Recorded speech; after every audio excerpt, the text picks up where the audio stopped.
Queens, New York, December 18, 1978. A man steps out of a diner into a parking lot he won't leave alive. He isn't killed for stealing millions. He's killed because he knows who did. 1 week earlier, inside John F. Kennedy International Airport, over $5 million sat in a cargo terminal, unguarded, routine, exposed. A supervisor named Werner knew the gaps. That knowledge reached the wrong hands. The heist was clean. What followed wasn't. Money moved. People talked. The system responded. The man in that parking lot wasn't the crime.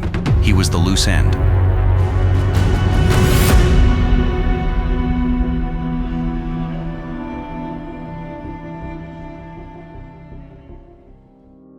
Idlewild's Golden Vault. Before it was called John F. Kennedy International Airport, many still knew it as Idlewild, a place where cargo moved faster than questions. Inside the Lufthansa terminal, shipments arrived daily from Europe, carrying something far more valuable than luggage: raw cash. Currency exchanges, business transfers, and international bank deposits all passed through this quiet corner of the airport. The system relied on routine. Sealed containers came off planes, were logged, and held temporarily before armored transport picked them up. Millions of dollars could sit in storage for hours, sometimes longer, with only basic oversight. No armed convoys inside the terminal, no constant federal presence, just paperwork, schedules, and trust. For organized crime, this wasn't just a vulnerability. It was a predictable system, one that operated on timing rather than security. If you knew when the cash arrived, how long it stayed, and who was responsible for moving it, the entire operation became less about force and more about access. Airports were expanding rapidly in the 1970s, handling more international volume than ever before. But security hadn't evolved at the same pace. The Lufthansa terminal wasn't uniquely careless. It was simply part of a global system built for efficiency, not defense. And hidden inside that system was a gap no one was watching closely enough. But access to a system like that doesn't come from the outside. It begins with someone already inside. The inside man, Werner. Werner wasn't part of a crime crew. He was a cargo supervisor at John F. Kennedy International Airport. Trusted, routine, invisible. His job gave him access to schedules, shipment logs, and one critical detail: when large amounts of cash sat unguarded inside the Lufthansa terminal. That information, on its own, meant nothing.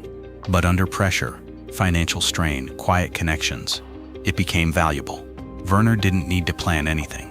He only needed to explain how the system worked, when shipments arrived, where they were stored, how long they stayed before pickup, where oversight was weakest.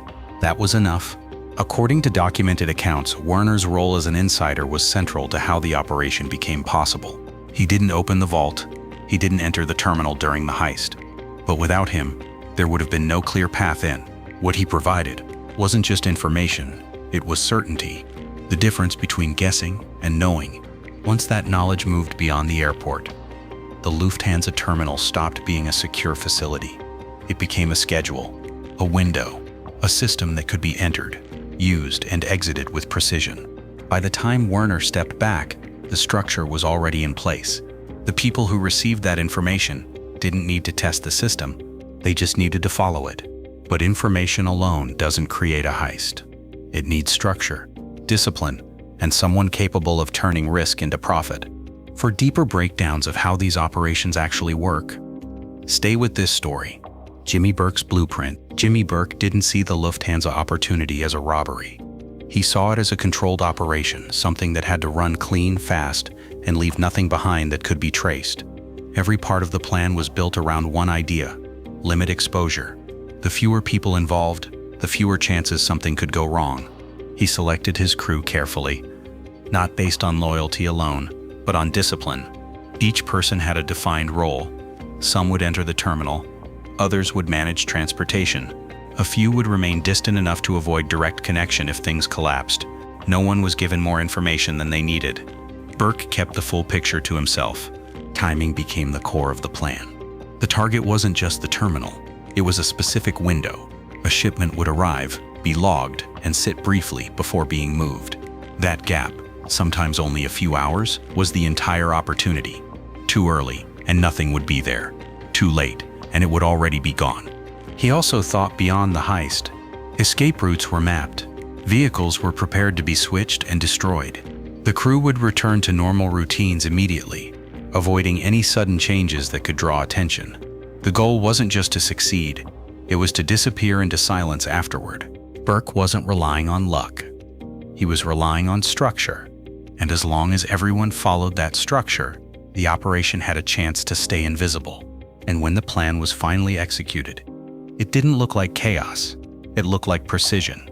The night of the heist, in the early hours of December 11th, 1978, the plan moved from theory to action. The crew approached the Lufthansa cargo terminal at John F. Kennedy International Airport with no urgency in their movements. There was no panic, no hesitation, only timing. Once inside, control was established almost immediately. Guards were subdued without unnecessary force. Employees were restrained and kept quiet. The entire terminal was secured in a matter of minutes. There was no shouting, no confusion. Everyone involved knew exactly what their role was. The most important advantage wasn't weapons or numbers. It was knowledge. The crew didn't search for the money. They went directly to it. Containers were located, opened, and moved with efficiency that suggested familiarity, not guesswork. Every step followed a sequence that had already been decided long before that night. Time was limited, but there was no rush. That was part of the control. Moving too fast creates mistakes.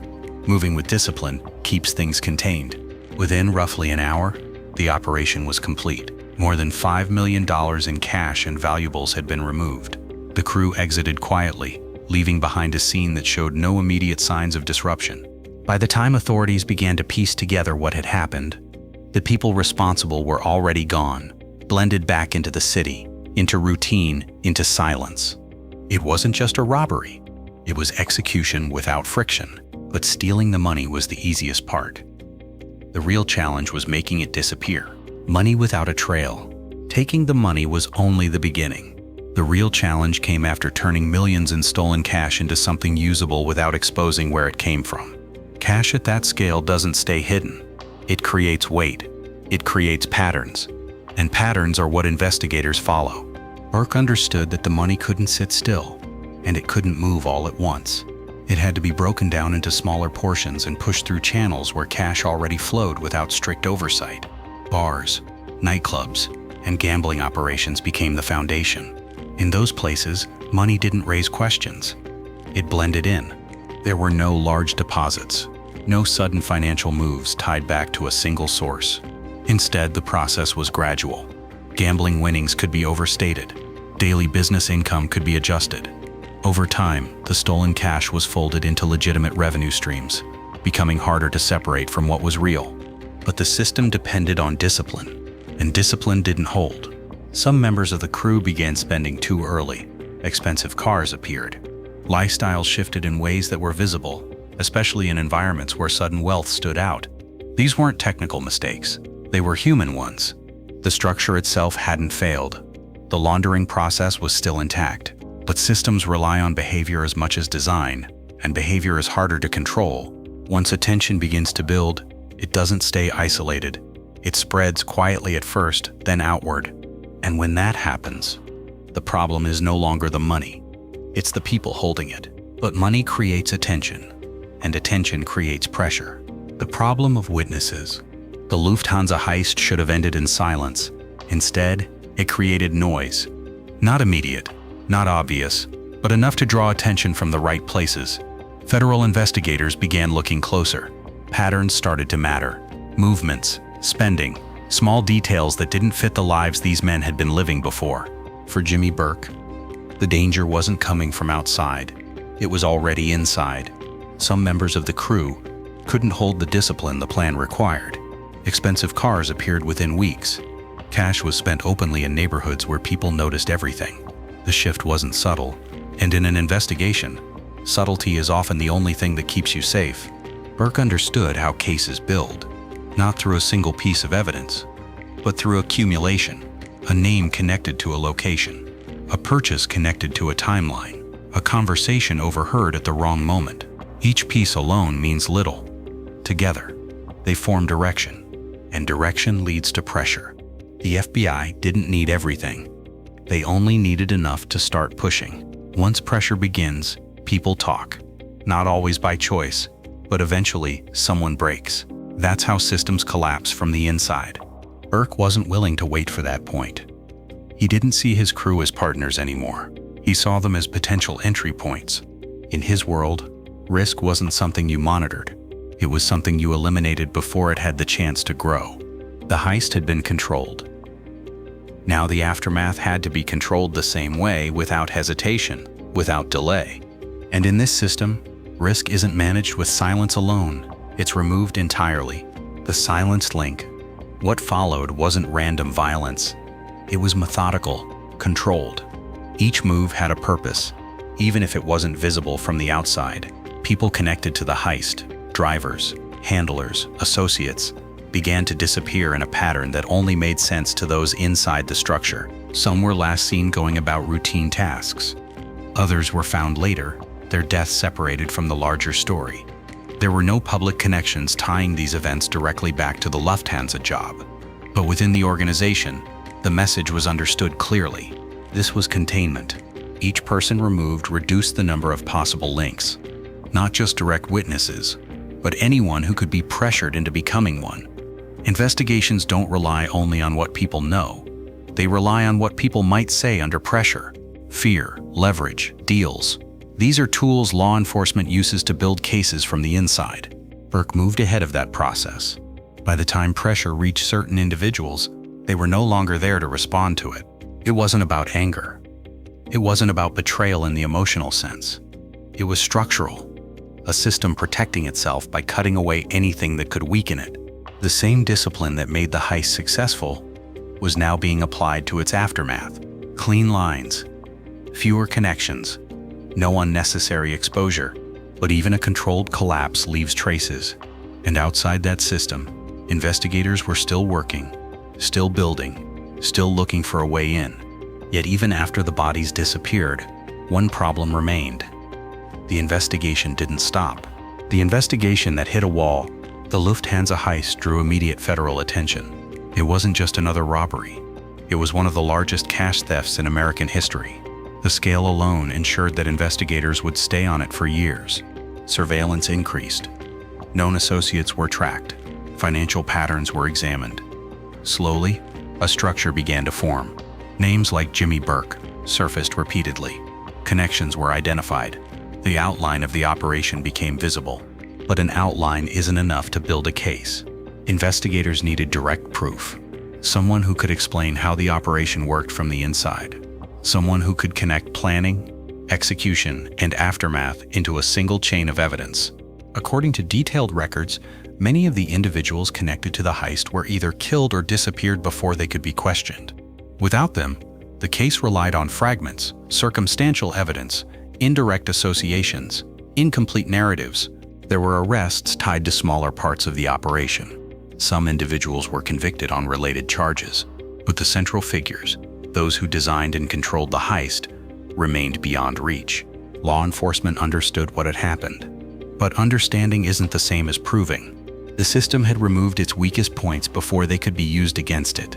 And without those points, the case stopped moving forward, which raises a deeper question. If the system survived, did it ever really lose? The bottom line: power, silence, and the cost of control. The Lufthansa heist didn't end with arrests or clear answers. It ended in silence. The money was gone, the witnesses were gone, and what remained was a system that had absorbed the shock and kept moving. What this case exposed wasn't just a crime, it was a method. Control wasn't about avoiding attention, it was about outlasting it. The structure held because it removed what could expose it, piece by piece, until nothing solid remained to trace back. From the outside, it looked unfinished, investigated but unresolved. But inside that system, the objective had already been achieved. Not just the theft, but survival. Because power, in this world, isn't measured by what you take. It's measured by what you can erase and still remain standing. And when that happens, the question changes. When a system can silence its own witnesses before they speak, is justice failing, or is it being quietly managed? If you value real underworld history built on documented events, consider subscribing.